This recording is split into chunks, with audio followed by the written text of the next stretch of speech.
everyone for coming. What a pleasant afternoon to see so many faces that we haven't seen in 2 years. Right? Well, except for the cube that I can see Al's head, see Gilbert's head, but didn't know their feet, did we? So it has been a long journey with COVID. It seems like we're on the other side, but I want to thank you all for attending. And I also want to say thank you to Highland Park Methodist for hosting this event. We appreciate it. They have been a long-standing partner of Habitat Dallas, as well as our international work that I'll talk about in a little bit. But I know that there's Carpenters for Christ members here, and Highland Park is on build number 123. Is that right? 122. 120. Well, I'm looking to the next one. I'm looking to the next one. Okay, we're finishing 122 and heading towards 123. So thank you, Highland Park. Thank you to our board members who are here. Thank you very much for showing up. And I'm excited. Our staff was able to hear from Jonathan today. We had a staff meeting. First time our Habitat staff had met together for lunch in 2 years, so that was great. And Jonathan was able to help fill our team in about some of the events that are going on across the country and across the world. He'll be able to share some of those points of view for you today. I realize you didn't come to hear Jonathan. My name wasn't on the invite, but I have been known to tag along for the last number of years. So this is just, before you get to hear from Jonathan, you get to hear from me too.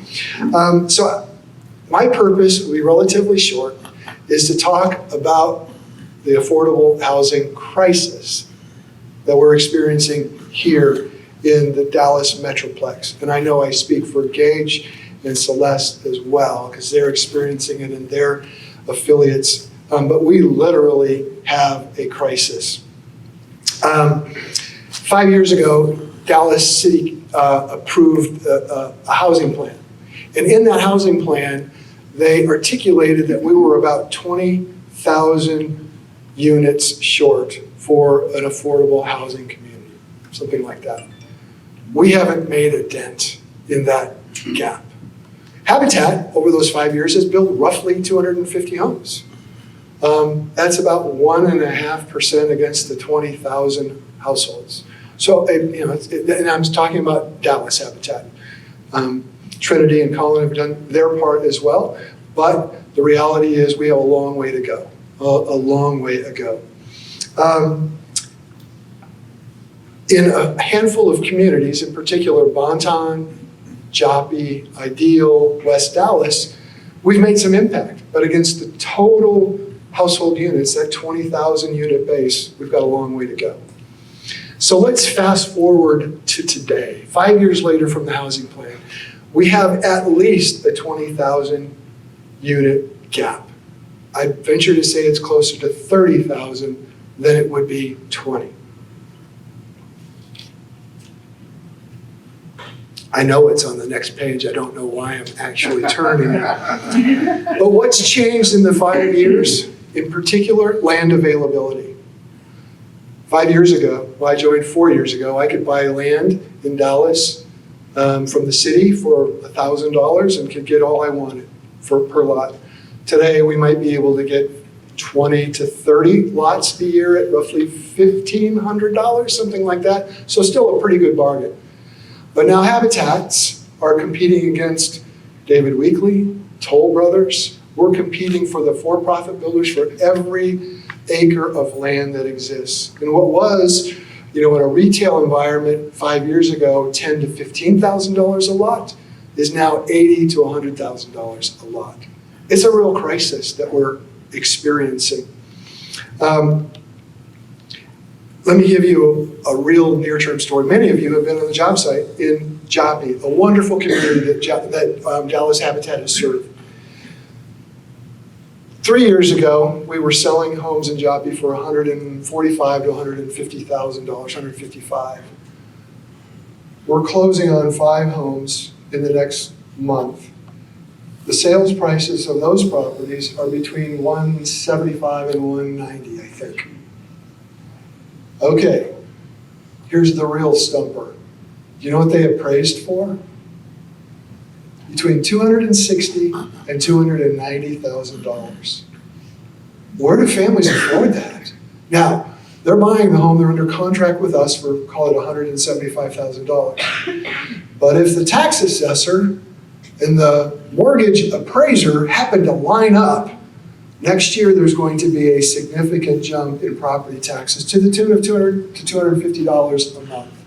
To me, that's a crisis. It's an affordability crisis, and it's a shame for families to have to deal with that. So that has changed dramatically in just 5 years from when the housing policy came out. Habitat still has a number of tools at its disposal to help offset that. We still have 0% interest rates that we use for our families. For a $180,000 mortgage at 0%, the family's paying $500 in principal, no interest. All goes to equity. Now the economy has started to change 5 years later. Now mortgages are 5 and 5.5%. I think the Fed was raising its rate today, so we'll see that impact long-term rates shortly. But a 5% mortgage on a $180,000 loan is $966 a month compared to $500 at 0%. So we're still going to support our families with a 0% loan. The market has moved considerably further away. We're going to help them with down payment assistance through their sweat equity program to the tune of $8,000 to $10,000 per family. We're working on a cap on a deed that allows the home to not increase in appraised value year over year and try to hold that to a few percentage points. There's good news and bad news with that. Good news is it caps the amount that the home can be sold in the future. The trade-off for that is it limits the amount that that home can increase in value and thus the property tax. And when wages grow, for our families, grow at 2%, maybe 2.5% a year, and property taxes increase 10 to 12, you know who is getting squeezed out? Our families. So my brief comments here today, you've been such wonderful supporters of our organization through your time, through your talent. I'm asking for one more thing.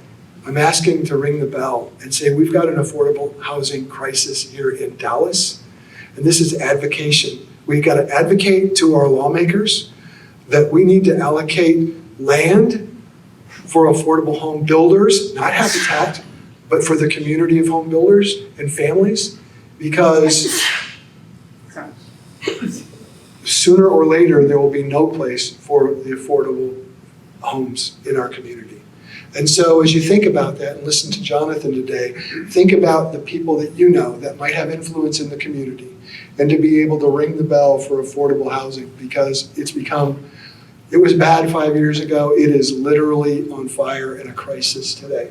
So thank you for coming and joining us today. That's our issue here in Dallas. We're going to support families as long and as often as we can, but there's more help. We're anxious to we're excited to have Jonathan here today to talk to you about Habitat International's work here across the country as well as across the world. So Jonathan, thank you for joining us today. It's great to see you.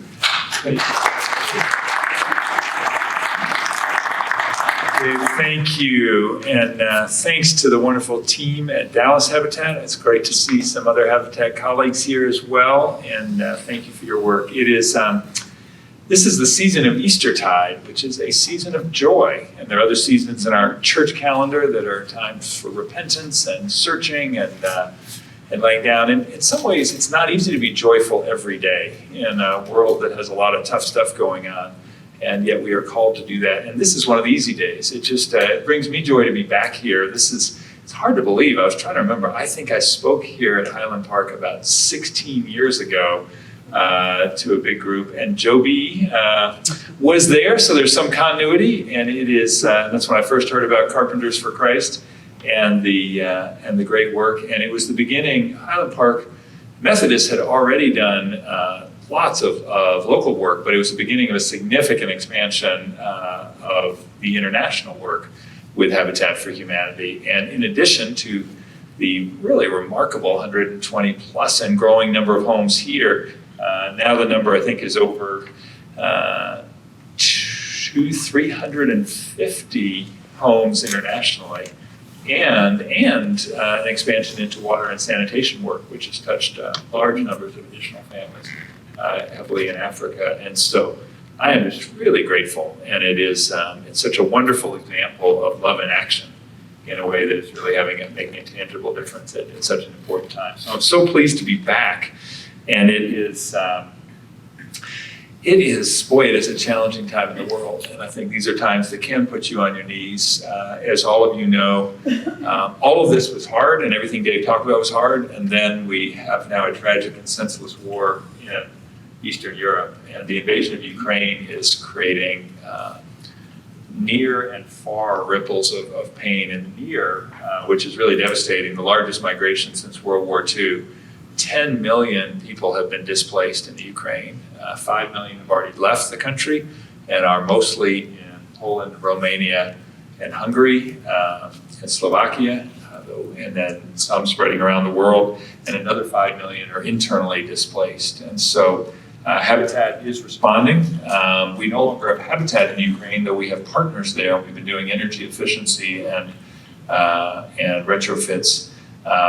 But we do programs in Poland, Romania, and Hungary, and our European headquarters are in Slovakia. So in all 4 countries, we're following our disaster response model we call Pathway to Permanence, where the first round was trying to find the most vulnerable refugees, and we matched them up with hotel partnerships who had donated blocks of hotel rooms, and we got them transportation and sort of short-term kits and hotel space. The second phase has been to move towards finding longer-term affordable rentals and partnering with local cities in each country to open up spaces and find families or rentals where we can put in, which would be at least 6 to 12 months of situations. And then the long phase, the much harder phase and more expensive phase, would be retrofitting and upgrading housing to create permanent affordability and permanent housing, because I suspect an enormous number of families will never go back. And then, of course, that's even before we pray the war will end soon, and then what's going to be a staggering rebuilding effort in Ukraine. The scary thing, unfortunately, is always with these conflicts, is those with the least get hurt the worst. And already there's a devastating ripple effect in several ways. One, food costs are skyrocketing and energy costs are skyrocketing. So that's creating more pressure on low-income families globally, and particularly in Africa right now. We're also seeing aid being shifted to Eastern Europe, which is understandable, but then that's aid that's not available for other parts of the world, and similarly, more money being shifted from aid into defense spending. And it all makes sense, but that's all bad news in terms of poverty alleviation. So I would just ask for your prayers on that. It is really I hope we can bring, with all of our disaster work, we would rather never have them, but hopefully we can bring some good out of bad, and this will be a chance to increase the scale of our work in that region. It is, and sadly, that's the most visible one because it stays in the news, but so many of our countries these days are facing not only COVID, which we're further down the curve in the US than a lot of countries are at this point, but in addition, Ethiopia, one of our big programs, is in the midst of a fairly significant civil war. In Myanmar, we've got a really repressive government. Nicaragua, really an authoritarian government, has locked up some of the relatives of our staff, and they're squeezing the space for civil society to work. And in Haiti, you've got almost everything kind of making it really, really scary and difficult. The gangs really control the transportation routes, and it makes it very difficult, though our, I think, heroic staff continue to do the work. So building off what Dave said, in many ways, we had a housing crisis before COVID. COVID just revealed and exacerbated what was already happening. And I think in some ways, 2 things are true. One is it has gotten worse. The kind of numbers you just heard from Dave, we're seeing all across the United States, and similarly in many ways, the supply chain issues, materials costs, and labor costs we're seeing rise globally. Land issues in a world where there was so much liquidity, really all the indicators were going in the wrong direction. A lot of private capital went into buying up land and property. There was a lot of movement towards buying up houses to turn them into long-term rental, but that squeezed the supply of housing. And then really since the 08-09 crisis, We've been underbuilding as a country in the United States context for about 10 years. So we've got a deficit, depending on which study you support, of between 3.5 and 6 million houses in the United States. And the most acute deficit is in the starter home category. So the houses that a young family would be able to purchase. Is this better? Much better. Well, upgrade.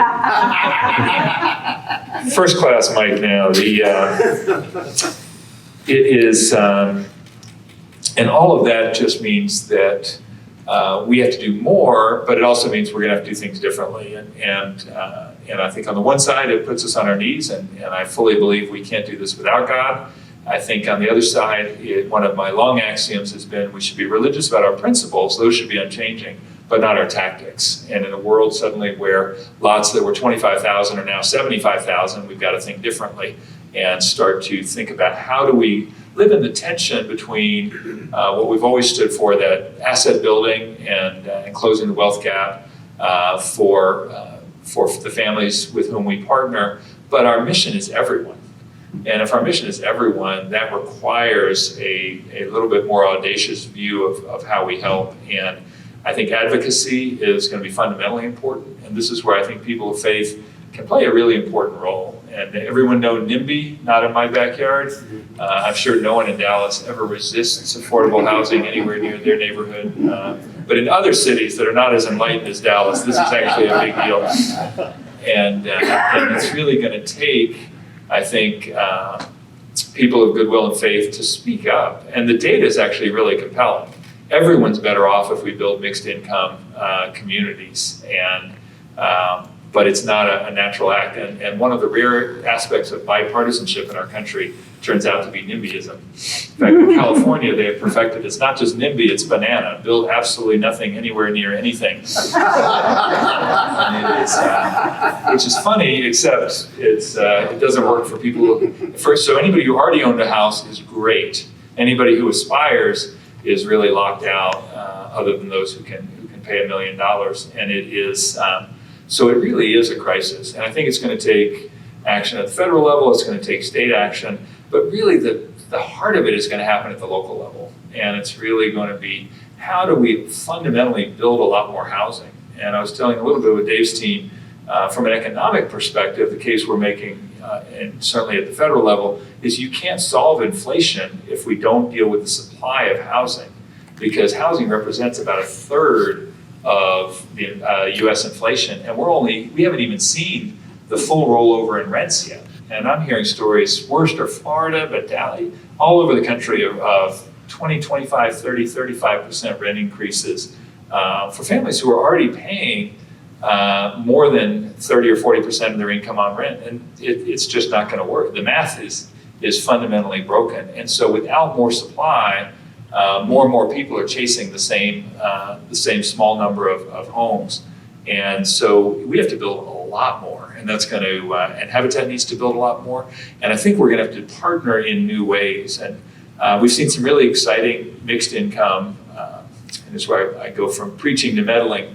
But if you look at the social mobility data, and I live in Atlanta, which is terrible at this, but Dallas is right down, unfortunately, in the same category, which is overall, historically, affordability has been pretty good, but it's been economically segregated.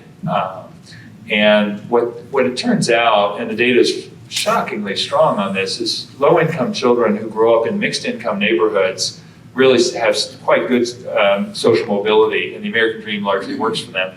Low-income children who grow up in concentrated poverty have almost no social mobility, and it takes a minor miracle for change to happen. And so the question, we know it's better, and we know the reason for that, and of course, those of us who care about housing know this, that housing is not the only need, but in many ways it's that prerequisite or building block for all the things that we want to have happen. So children with good, stable housing and affordable housing have better health outcomes, therefore they do better in school, therefore they're better able to lift themselves up and have good incomes and jobs. If you pull housing out, and if stability and affordability are the two key drivers of that, then we see plummeting health and education outcomes, and then it's really hard to make the change. And it's where Habitat's work has been such a power move. And we certainly don't think everyone should be a homeowner. But when we then look at the historic gap in wealth in our country, most of that's explained by the gap in homeownership, because for many families, but particularly lower income and lower income families of color, homeownership is the one way to build a long-term intergenerational asset. And it's very difficult in a world where increasingly we have people with assets and people without assets. And for people with assets, COVID was a health crisis, but actually they did better during COVID. For people without assets, COVID was a health and financial catastrophe. So it actually accelerated what was already a pretty big economic divide. And in many ways, the work all of you support with Habitat is one of the ways to start bridging multiple pieces, but particularly bridging that divide. So it is, we've seen some really exciting models where Habitat has master planned large middle and mixed income communities, and those are hard to get approved. In my liberal hometown of Chapel Hill, North Carolina, and I shared this with our affiliates a few weeks ago, they owned a great piece of land near one of the top high schools and with good access to roads and jobs. And it took almost 15 years to get approval to build a Habitat neighborhood. And they almost gave up. And instead of giving up, they doubled down and actually acquired more land. And I helped dedicate last fall a 250 home community that's going to include 101 Habitat homes. And it's going to be a fantastic place. And all the neighborhoods who fought against it are going to go hang out there because it's going to be so beautiful. But that's good. Now, what will be even better is all the private developers in town inviting Habitat into their communities, because then we can start scaling. And what we really need are, citywide, that all the new developments would include housing for a mix of incomes, because otherwise we're going to keep pushing the divide even further. And I know that's there's nothing easy about that. But if we don't do it, and if we don't solve the land question, it's almost impossible to solve. And really, the two levers are land and financing. And the biggest constraint is always going to be land. And so how we locally, nationally, globally make sure that as cities grow, they allocate land for housing in front. If they plan and allocate land, the market can then build. But if you don't do it in advance, it's almost impossible to catch up once you get behind. And what we see less in the US, but globally, are megacities and huge informal settlements and slums, because you can't stop people moving to cities for jobs. But then if there's no housing and no planning, you end up with chaos. And actually the US version of it, which is probably smaller in Texas, but growing really fast, is people experiencing homelessness. And that's the most visible tip of a much bigger housing crisis. And so it is, and then people notice that. But what they don't see are the families who are driving 2 hours to get to work, the families who are living in a garage, the families who are living in overcrowded spaces, the families who are paying 50 or 60% of their income on housing, which is the much broader face of the challenge. And I think our job together is to sort of make that invisible crisis more visible.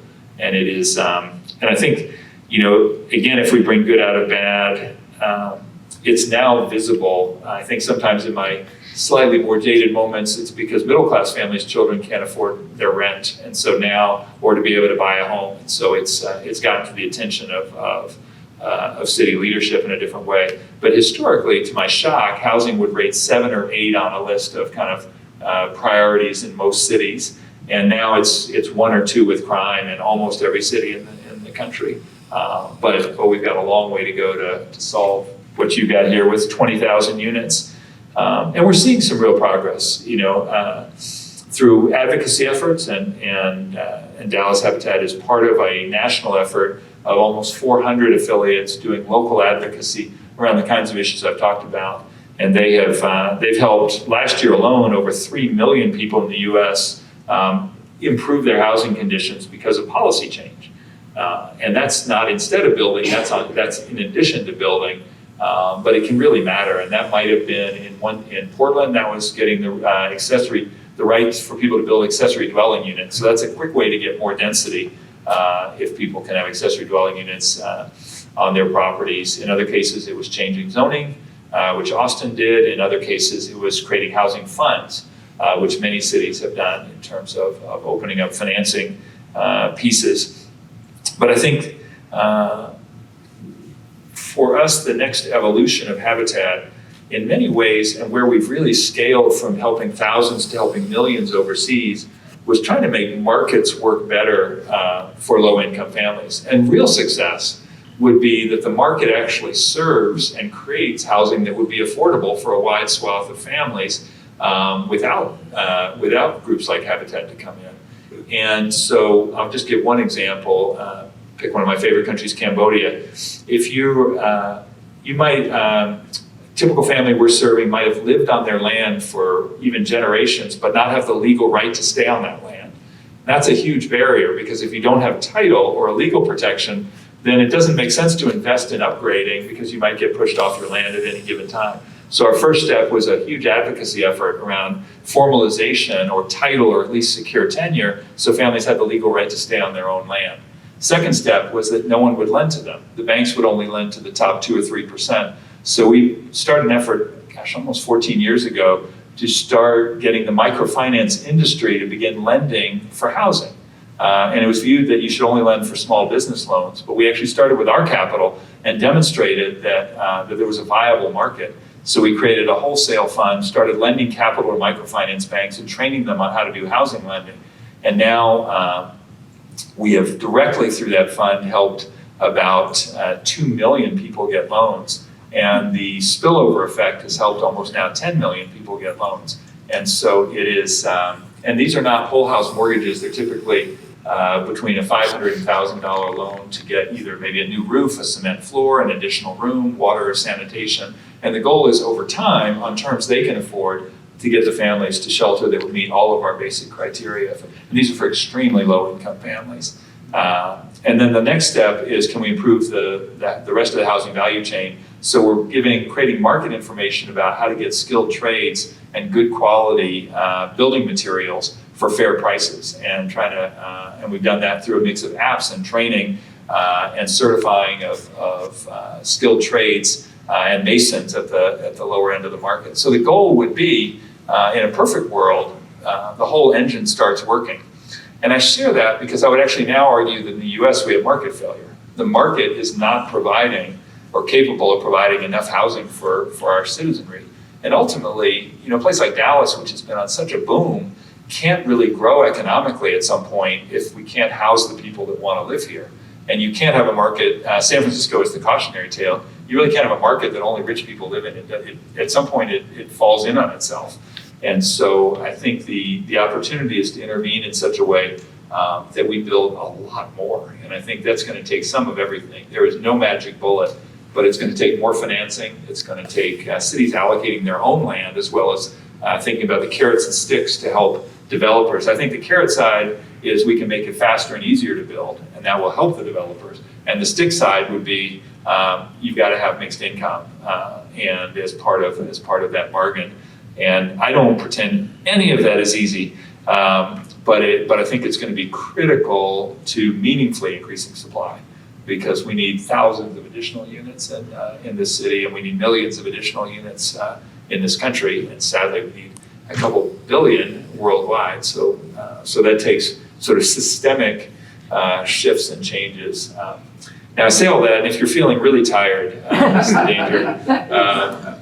None of that should take away from celebrating the transformational impact of the work that we do every day, and the value of every family that has the opportunity to purchase a home and create that foundation for their family. How many of you have gone to a dedication for a Habitat home? So I'm preaching to the converted, that's good. That's what I've missed the most the last 2 years. It is, I'm a little jealous of our affiliates, because at least even if virtually they were still in the communities, and it was really painful for me to be doing video land. It's not the same. So real live audiences make me really happy. Actually going out and seeing our work makes me much happier. And my hope is the joy of those dedication moments create the fire that believes that we can do lots more of this work. And so it is every single family we help is precious and worth joyous celebration. And I think God has called us to a great task. And as a former board chair of ours said, the reward for doing good is the opportunity to do more. One of the areas that we've served in conjunction with Highland Park Methodist Church is the country of Zambia. And so in our last agreement with Highland Park, they made a commitment to Zambia over the next 5 years of $475,000, which is an amazing contribution. And so Dallas Habitat would like to match that gift as part of our tithe for another $475,000 in honor of our wonderful partnership with Highland Park Methodist Church. Thank you very much.